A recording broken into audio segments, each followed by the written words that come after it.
अवधूत चिंतन श्री गुरुदेव दत्त श्री स्वामी समर्थ एक नवीन व्हिडिओमध्ये सर्वांचं खूप खूप मनापासून स्वागत आहे। तर आजच्या व्हिडिओमध्ये आपण बघणार आहोत की आता पितृपक्ष सुरू झालेला आहे। तर पितृपक्षामध्ये सर्वांनी हे एक काम आवर्जून करायचं आहे। तर काय आहे तर बघा, आपण पितरांना जेव घालत असतो आणि बाय चान्स कधी असं होतं की पितरांना जेव घातल्या जात नाही आपल्याकडून, म्हणजे काही ना काही अडचणी येत असतात। म्हणजे इतर सुतक काही पडलेलं असतं, कोणाला मिळवलेलं नसतं किंवा आपल्या घरामध्ये काही अडचणी आलेल्या असतात आणि त्याच्यामुळे आपल्याकडून पितृपक्षामध्ये पितरांना जेव घातल्या जात नाही। आणि हा जर ह्या काळामध्ये पितरांना जेव नाही घातलं तर त्याचा खूप जास्त मोठा परिणाम आपल्याला भोगावा लागतो।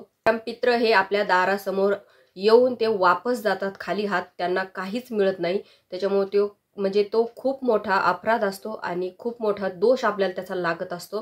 तर ह्या गोष्टी आपल्याकडून घडू नये यासाठी ह्या पितृपक्षामध्ये तुम्हाला एक गोष्ट आवर्जून करायची आहे। तर ती कोणती आहे तर बघा, पितरांची जी योग्य वेळ असते ती म्हणजे दुपारी 12 वाजता, 12 ते 12:30 ह्या काळामध्ये पितरांची वेळ असते। पित्र आपल्याला बघत असतात, कोणत्या ना कोणत्या रूपामध्ये आपल्या घराच्या आसपास ते फिरत असतात, म्हणजे कावळ्याच्या रूपाने, इतर पक्षींच्या रूपाने, कोणत्या ना कोणत्या रूपाने।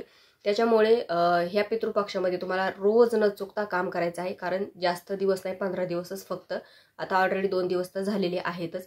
तर काय करायचं आहे तर रोज दही भाताचा जो काही नैवेद्य आहे तो तुम्हाला तुमच्या पितरांच्या नावी तुम्हाला तो त्यांना द्यायचा आहे, म्हणजे तो नैवेद्य त्यांना रोज ठेवायचा आहे।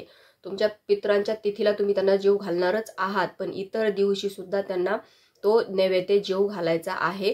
तर तो नैवेद्य ठेवायचा आहे। तर काय करायचं आहे, अळणी भात शिजवायचा, मीठ वगैरे टाकायचं नाहीये, त्याच्यामध्ये थोडंसं दही मिक्स करायचं, एखाद्या वाटीमध्ये प्लेटमध्ये तो ठेवायचा आणि तुमच्या घराच्या आसपास, म्हणजे तुमच्या टेरेसवर, गॅलरीमध्ये, कुठे म्हणजे पशु पक्षी येतात तिथे तो तुम्हाला ठेवून द्यायचा आहे। तर बघा, कावळ्यांनी खाल्ला तर अतिशय उत्तम, कावळ्याने जर खाल्ला तर असं समजायचं की तुमचे पित्र तुमच्यावर खुश आहेत, तुमचा नैवेद्य त्यांनी खाल्ला आहे, तुम्हाला भरभरून त्यांनी आशीर्वाद दिला आहे। पण कावळ्याने नाही खाल्ला, इतर पक्ष्यांनी खाल्ला तरीही चालतो, पण कोणत्याच पक्ष्यांनी नाही खाल्ला, कोणी सुद्धा म्हणजे त्याला कोणी बघितलं सुद्धा नाही, याचा अर्थ असा आहे की कुठे ना कुठे पित्र आपल्यावर नाराज आहेत, पितरांचा आशीर्वाद आपल्या पाठीशी नाही, खूप जास्त पितृदोष आपल्या घरामध्ये आहे, त्यामुळे पितरांनी तो नैवेद्य खाल्लेला नाहीये। तर बघा, तुम्हाला हे म्हणजे तुम्हाला जर तुमच्या घरामध्ये पितृदोष आहे का हे जर ओळखायचे असेल तर हा उपाय सुद्धा तुम्ही म्हणजे हे याच्या मार्फत तुम्ही ओळखू शकता। त्याच्यानंतर आपण मुंग्याला साखर टाकतो बघा, घरामध्ये मुंग्या असतात कुठे आसपास, तुम्ही त्यांना साखर टाका।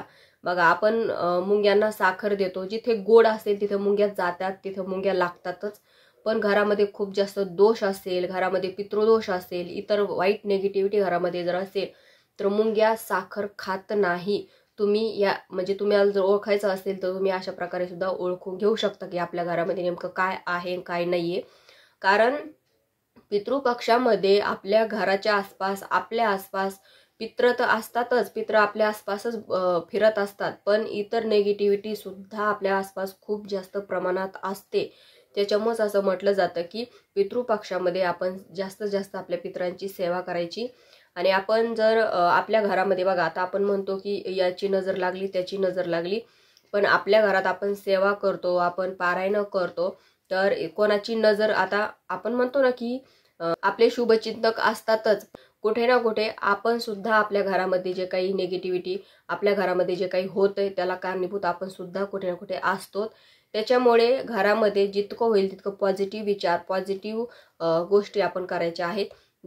आपण जितकं आपल्या घरामध्ये प्रसन्न राहतो तितकंच आपलं घर प्रसन्न राहतं आणि तितक्याच घरामध्ये आपल्या पॉझिटिव्हिटी राहते।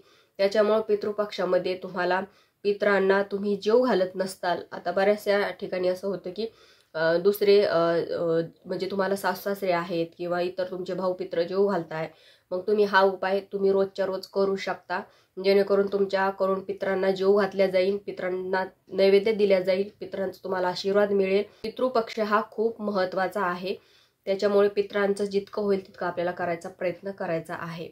तर आज आय होप तुम्हाला कळलं असेल। आजच्या व्हिडिओमध्ये इतकंच। व्हिडिओ आवडल्यास व्हिडिओ लाईक करा, शेअर करा, चॅनलला सबस्क्राईब करायला विसरू नका। झाली सेवा श्री स्वामी समर्थ महाराजांच्या चरणी, परमपूज्य गुरु माऊलींच्या चरणी रुजू करते। श्री स्वामी समर्थ।